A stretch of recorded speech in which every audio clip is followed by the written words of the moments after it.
CoQ10, fish oil, magnesium that are very inexpensive. Doing sauna or cold, like an ice bath, may help you. Usually if it's muscle, you want to do heat. If it's more general, the ice may help a little bit. Breath work and anytime meditation calms down your sympathetic nervous system. Exercise and sleep are free. Morning sunlight is going to help boost your mitochondria. If you have gut health issues or brain fog, it's inflammation induced.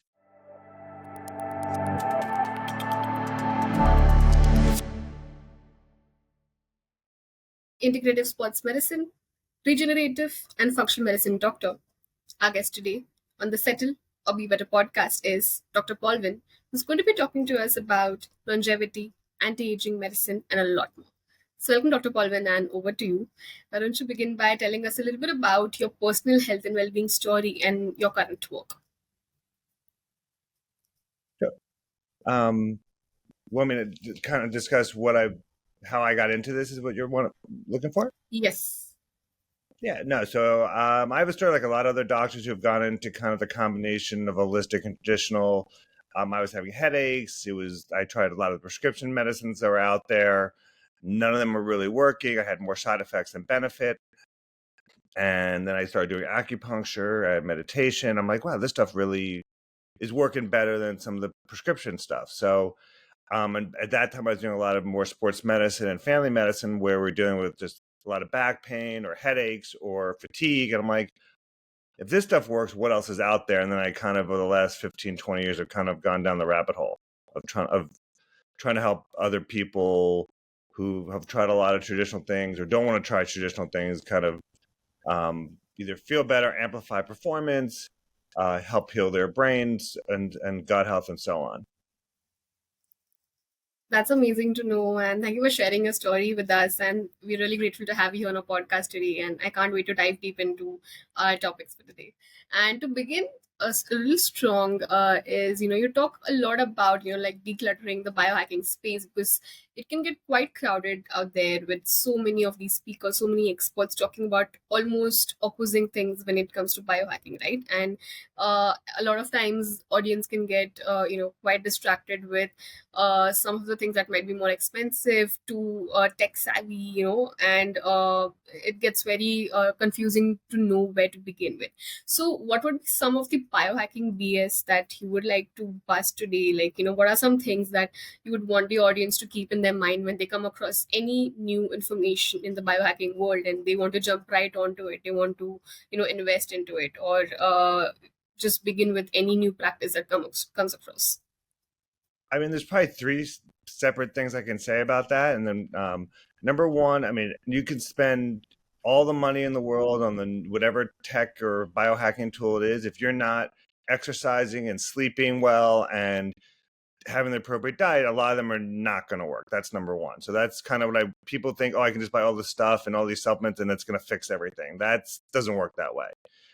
Second piece is with supplements, you want to see, in most cases, see some data of why they're better than what's already out there.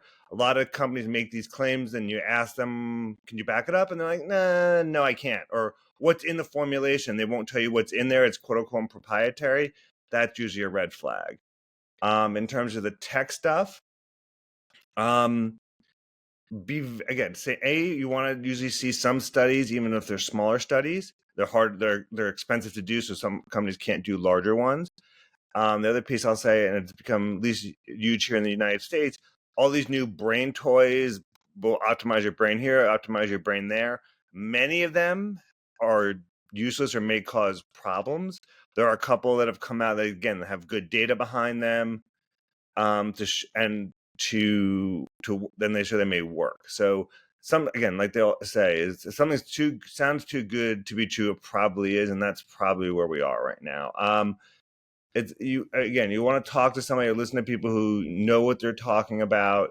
If you don't know, I mean, there's things that I don't know. Like I'll ask, some tool comes out, and I know if it's PMF, I'm talking to somebody. If it's a supplement, I'm going to ask, hey, I think this. What do you think? Because this is such a hugely expanding space, which is great, but it's also become people are trying to take advantage of people. So it's kind of, you got to ask questions. And if something sounds too good to chew, it probably is at this point.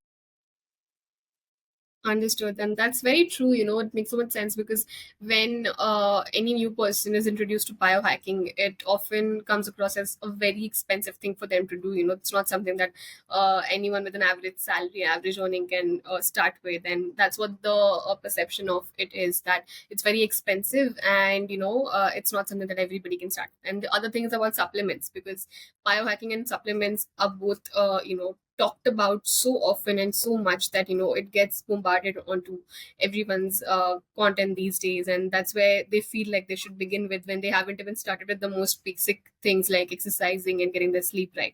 So that makes so much sense, and we definitely do need to declutter the information that we are receiving on a daily basis. Thank you for sharing that with us. And to begin with, longevity hacks that you talk about a lot, can we talk about it in three different aspects? One is reducing inflammation, second is brain health, and third is energy. What would be some of your like top longevity hacks, and probably if they can be low tech, or in that sort of a way?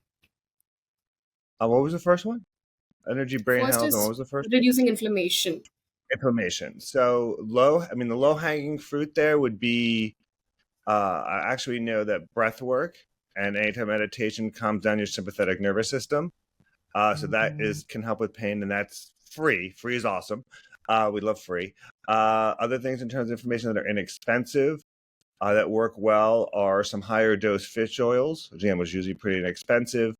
Uh, Sometimes either going into you have to figure out, depending on what type of inflammation it is, doing sauna or cold, like an ice bath, may help you. Usually, if it's muscle, you want to do heat. If it's more general, the ice may help a little bit. So again, but there's differentiation there. It's not like set in stone that way. Trying to think on the cheaper end, curcumin is again another something that, as long as you don't have any blood issues, can be helpful for inflammation. So that's on the lower cost side there. What do we say? That brain health, exercise and sleep are free in most cases. So exercise increases BDNF, which is really helpful in terms of neuroplasticity, the way the brain works. It's going to decrease inflammation. It releases what are called myokines, which are chemicals in the brain to make it work better. Sleep is when your memory it helps your body remember things. It helps produce testosterone and growth hormone, which are great natural anti-inflammatories. So those are free. Sunlight is also really good for brain health. Getting morning sunlight, again, free. If there's going to be one low-cost supplement for it, again, curcumin's one of them, fish oil is one of them, vitamin D is one of them. All those are lower cost in terms of helping sleep out. And then energy. Energy would be, again, it's going to be exercise. You could probably put exercise, I think, into any of these answers and get a benefit from it. Other things that are going to help energy would be, in terms of the lower cost supplement, would be something like a CoQ10 or magnesium. Other things that are going to help energy would be, again, breath work. Patients who are doing like vagal nerve stimulation by humming or singing, by balancing your sympathetic and your parasympathetic, that will provide energy. And doing things to help your mitochondria. Like I said, morning sunlight is going to help boost your mitochondria. Again, that's where kind of red light kind of came in, but red lights are expensive. Other things you need to boost your mitochondria are things that, even something like dry brushing, or again, cold immersion will help boost your mitochondria, and you fix your mitochondria, which is the battery part of your cell, and gives you energy. So you want to really target the mitochondria in some part of your energy routine, both either low cost or by some high price unit. They both work, but just figuring out what works best for you and what you're able to do. Understood. Wow, this was a great list of do's for us. I hope our audience is taking notes, and they can definitely begin with some of these things immediately. And also, some of the supplements you mentioned are very easily available in India. In fact, some of them might already be consuming them. So that makes so much sense, and it's quite eased down for us. Thank you for sharing those insights with us. And something that I understood from what I read about your work is that as a doctor, you do believe in before prescribing medicine, you do believe in helping your patients with a lifestyle change, and helping them with all of these other aspects of health which they might be ignoring.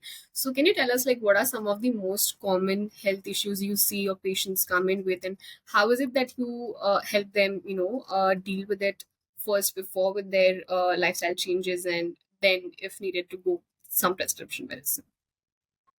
Yeah, sure. I mean, the main things that I see in patients are first, it's inflammation. Like you said, I do a lot of sports medicine here. So it's inflammation. So we're going to do combination of physical therapy. We're going to do a lot of hands-on treatments, everything from craniosacral to adjustments to doing some acupuncture, dry needling, electric stim. I mean, the list goes on and on and on. We also try them to, again, things we just already talked about, make sure they're maximizing their sleep. Mobility, we know mobility is a huge part of all this as well. So we work on mobility as well. The other thing we normally see a lot of is gut health. And gut health, again, it comes down to diet, trying to figure out if there's any certain foods that are triggers to them. Everybody's different. I am it could be dairy. They could be sensitive or allergic to gluten. They could have a problem with the movement of the gut itself. So we work on doing that with actually hands-on techniques. Again, I talk about the vagus nerve and the nervous system a lot because the gut's a big electrical pump, for lack of a better way of explaining it. So if the gut's not moving, you're going to get bloated, and also we target like a lot of do things to help males and females boost their hormones, be it testosterone, estrogen. That's going to affect a lot of anything from inflammation to gut health to brain health. So those are some basic things how we kind of start, and then we do some lab work to kind of figure out where we are, because you can kind of guess based on symptoms, but it's not always a guarantee. Sometimes you still get surprised. Understood. And you did say how you moved from traditional medicine to regenerative and functional medicine. What were some of the changes that you made personally in your own healthcare when you were making this shift, and something that you wished you would have started way earlier in your 20s or your 30s with some of these practices? There's a couple. I mean, I definitely was. I mean, I didn't exercise probably as much as I should because I just dove into my work.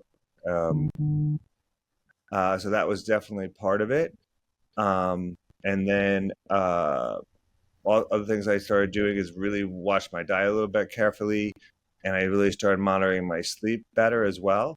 So those are things that I definitely was able to do. I added in some basic supplements as well, things like curcumin, fish oil, and things to boost my mitochondria. So those are things where I definitely was able to kind of flip the script and adapt things I was practicing and preaching to my patients. Understood. And one of the last things that I want to discuss, because you are a healthcare practitioner, you see so many patients on a regular basis, and you know that people have a healthcare budget in their mind, right? Like they have a certain healthcare budget for that year, probably for themselves or the entire family, and some of times it's just for emergency, and sometimes people can afford, they have this extra budget for themselves that they would like to invest in their health. So what would be an order of priority that you think we should allot our healthcare budget to? You, there's so many things to do. There's like annual blood test, there's IV therapy, there's so many of these other physical therapies, supplements. How do you think, in what order can we rightly allocate a healthcare budget, and in order to it for it to be sustainable and not just something we do once and forget about it? Um, so again, it goes back to kind of what I said. I think no matter what, you need to do whatever you need to do to make sure that your exercise and your sleep and the diet are doing well in your stress management.